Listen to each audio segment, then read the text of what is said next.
Lawak Industries est une filiale du groupe Lawak qui est plus connue dans le monde de l'aéronautique. On fait des pièces en acier galvanisé, en inox, en aluminium. Donc on prend une tôle à plat et on la transforme souvent avec des plans fournis par les clients. On peut également aider nos clients aussi à concevoir les plans de tôlerie. L'intérêt de rester à Lawak Industries, c'est un apport, une compétence de plus de 30 ans du personnel qualifié qui peut accompagner les clients sur des nouveaux projets ou des anciens projets. Aujourd'hui, les clients de Lawak Industries viennent de différents secteurs d'activité, par exemple de l'aérolique, de la ventilation, de l'électronique, de l'électrique. On fait partie des derniers emboutisseurs en France, avec des presses de 250 tonnes à 500 tonnes. On travaille aussi un métier un peu plus courant, je dirais, de la tôlerie. C'est en lien avec l'activité des bornes de recharge de véhicules électriques pour un client français. Donc ce sont des bornes franco-françaises. On travaille aussi pour un client qui fait des hôtes de cuisine professionnels. Notre activité est très variée et très loin de l'aéronautique. Le deuxième atout de Lawak Industries, c'est un parc machine autonome, enfin robotisé plutôt. Robotisé, automatisé, avec des opérateurs qualifiés. Donc il y a une réelle compétence du personnel qu'on essaie de conserver par l'embauche des jeunes qui apprennent aussi au contact des plus anciens. Lawak Industries se dirige vers l'industrie 4.0, on en parle beaucoup. Ce sont des machines qui communiquent entre elles, un gain de temps entre les opérations. C'est la chasse au gaspillage du temps perdu ou du temps passé inutilement. Lawak Industries a un vrai potentiel à réagir, à être réactif et même dans l'urgence.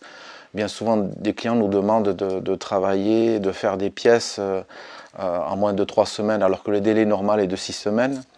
Alors, on a cette réactivité, pourquoi? Parce qu'on est autonome sur l'ensemble des métiers de tôlerie.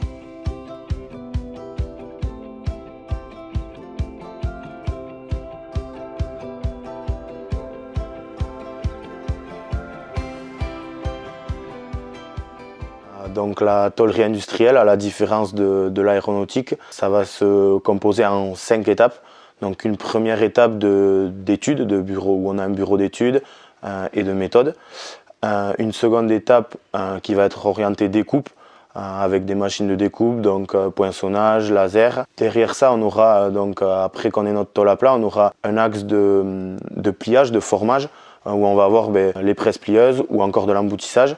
Après ça, on va avoir le montage intégration ou l'assemblage par soudure, mais ça reste, quoi qu'il arrive, l'axe de montage. Et enfin, un axe de finition où on est plus sur la peinture, où là où on est équipé d'un tunnel de peinture pour la tôlerie industrielle. De ce côté-là, moi je fais partie un peu de la liaison entre l'atelier et le bureau. Donc j'ai un poste de méthode où moi, mon objectif, ça va être d'améliorer notre production. C'est là où on a des problèmes, c'est d'intervenir pour essayer de trouver des solutions.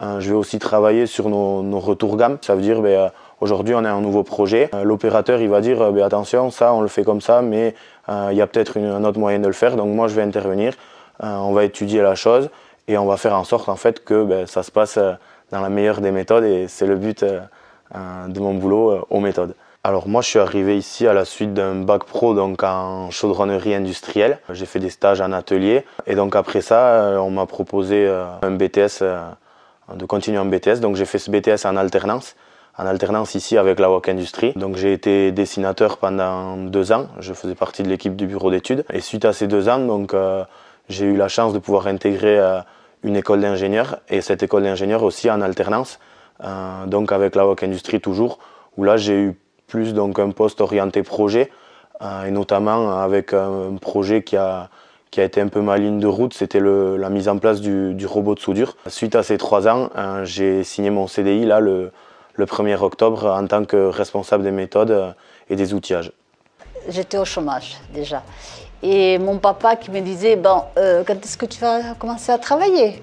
J'ai dit ouais, mais je ne trouve pas dans ma branche. Le lendemain, j'ai un ami qui vient me voir, il me fait j'ai du travail pour toi.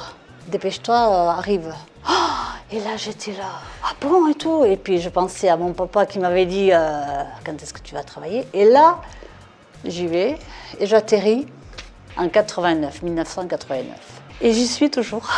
Et dans le temps, c'était récent, les commandes numériques, c'était La découverte, le progrès, machin. Et moi, j'arrive là, avec les hommes, pas de notion de tôlerie ni rien, puisque j'étais à la base secrétaire. Et après, c'était un challenge aussi de faire comme les hommes. J'ai vachement forcé d'ailleurs pour prouver que j'étais capable de faire autant qu'eux.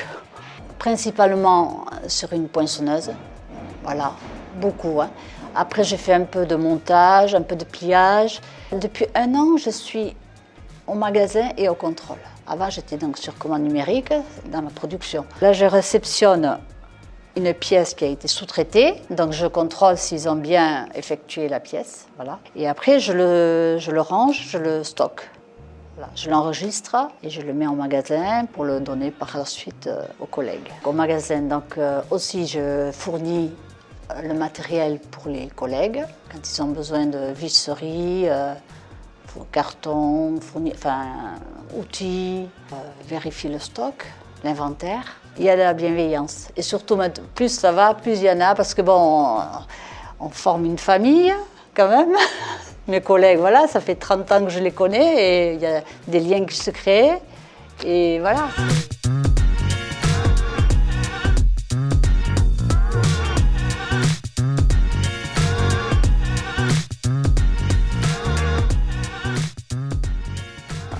Je suis arrivé ici en juin 2003. Donc je suis opérateur sur commande numérique, donc poinçonneur. Donc je travaille sur des machines à commande numérique. Il y a un combiné laser poinçonnage qui sont en réseau donc avec un bureau d'études. Donc il y a une programmation qui est faite en amont. Ces programmes-là sont envoyés sur la machine via un réseau. Donc on appelle un programme et après on a une liste d'outillage à monter. J'ai commencé en 1989 en tant que plieur. Ça consiste à plier de la tôle. Au départ, la tôle elle est plate et nous on donne une forme à la tôle en fait. On peut faire tout type de pièces. Moi je suis arrivé en 2018, il y a à peu près 4-5 ans. Voilà, je travaille aussi, je suis arrivé sur pliage. Puis j'ai travaillé il y a quelques années déjà ici aussi en presse. J'ai été en intérim, donc voilà. On va travailler des fois à deux, donc sur certaines pièces qui sont plus ou moins grandes, plus ou moins profondes, plus ou moins épaisses. Et puis sur des machines différentes, comme on a des machines qui vont de 1 mètre jusqu'à 4 mètres. Donc c'est sûr qu'au niveau du travail, oui, on va travailler soit ensemble ou soit séparément, suivant forcément les pièces qu'on a. Et des presses, c'est un petit peu différent, c'est les machines qu'on va utiliser nous, en tout cas pour beaucoup du formage ou de l'emboutissage, parce que nous on utilise beaucoup plus. Et on va partir par contre là sur des aciers un peu plus différents, un peu plus standards, aussi un peu plus élastiques, parce qu'on leur donne des formes arrondies, on va en faire des capots de moteur par exemple, donc voilà. C'est une machine un petit peu différente en ayant le même principe, le même mécanisme si vous voulez. Je suis arrivé ici en novembre 2017, donc ça fait 4 ans là, exactement que je suis là. J'ai passé 14 mois intérim d'abord, ensuite j'ai débouché sur un CDI. Et donc j'ai commencé par la soudure semi-automatique d'abord, MIG, par la soudure semi-auto et maintenant aujourd'hui je me retrouve à faire du TIG quoi. Du TIG manuel sur l'inox et l'acier. Le semi-auto, en gros on n'a plus une gâchette, on a notre métal d'apport qui vient tout seul dans notre bain de fusion et le TIG c'est nous-mêmes qui gérons notre apport de métal dans le bain de soudure et c'est nous qui gérons notre vitesse avec.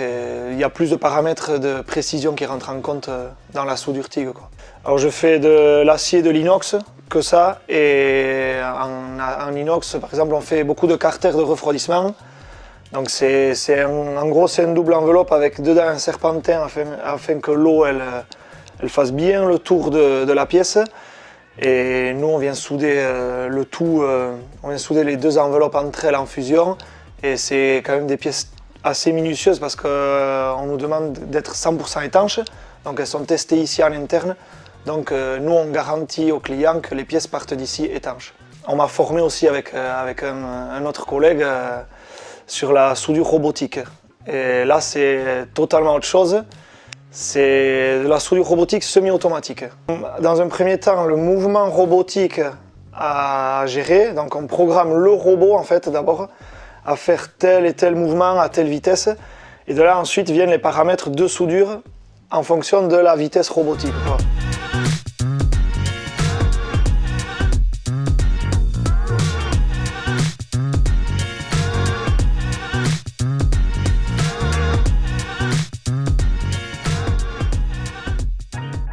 Moi, je suis arrivé en 89. Je ne suis pas du tout dans ce métier, puisque mon métier est maçon. Et suite à un accident, j'ai passé un CAP, ce qu'ils appelaient en interne, un CAP de chaudronnier. Et je me suis retrouvé dans l'industrie. Donc, je découvrais l'endroit, l'ambiance du travail et du poste. Donc j'ai tout découvert, j'ai appris, comme on dit, sur le tas. Et ensuite, j'ai donc évolué en tant que monteur. Je prends connaissance d'une gamme, c'est-à-dire d'une haute qu'on m'a demandé de confectionner. Sur cette gamme, il y a donc des données, c'est-à-dire toutes les pièces dont on a besoin pour confectionner ce module. Donc je récupère toutes les pièces, je prépare les pièces en amont. Et ensuite vient le temps de la conception, c'est-à-dire on commence par du rivetage et on peut être amené aussi à faire du perçage. Et là, il y a un produit qui est un peu plus complexe, c'est-à-dire nous sommes avec des lampes UV et donc il y a de l'électricité dessus, il y a du contrôle, un genre de bande d'essai. On travaille dessus avec donc, de l'électricité, il y a de la conception, il y a un peu de tout. C'est une très belle expérience. Je suis à l'aise dans ce que je fais parce que je connais bien, ou relativement bien, mon produit et ce qu'on me demande de faire. La WAC Industrie peut s'appuyer sur l'expertise de la WAC France, l'expertise bien connue dans l'aéronautique, reconnue par des grands donneurs d'ordre comme Airbus ou même Dassault. Donc on bénéficie aussi de cette expertise en tôlerie. Mon frère est président du groupe. Mon neveu est directeur général du groupe et je suis moi-même directeur de la filiale La WAC Industrie. Donc vous avez affaire à des personnes. Donc c'est vraiment un groupe familial qui a pignon sur rue, qui est là depuis 40 ans, plus de 40 ans, qui n'est plus à présenter. Donc on est vraiment attaché à ça, à faire travailler des gens d'Asparin. Ça fait partie des valeurs du groupe. Les valeurs sont au Pays Basque et les valeurs de la famille sont importantes. L'objectif vraiment de cette vidéo, c'est de rappeler que du site d'Asparin, il y a des produits finis qui sortent, des produits qui peuvent être prêts à la vente, comme les planchas, comme les hautes aspirantes, comme des carters qu'on va pouvoir retrouver sur des moteurs, sur tout type de moteurs électriques. Voilà, c'est vraiment de rappeler, nous, que ici, notre entité à nous, elle sort des produits finis qu'on peut retrouver sur le marché et c'est ça qui est satisfaisant aujourd'hui.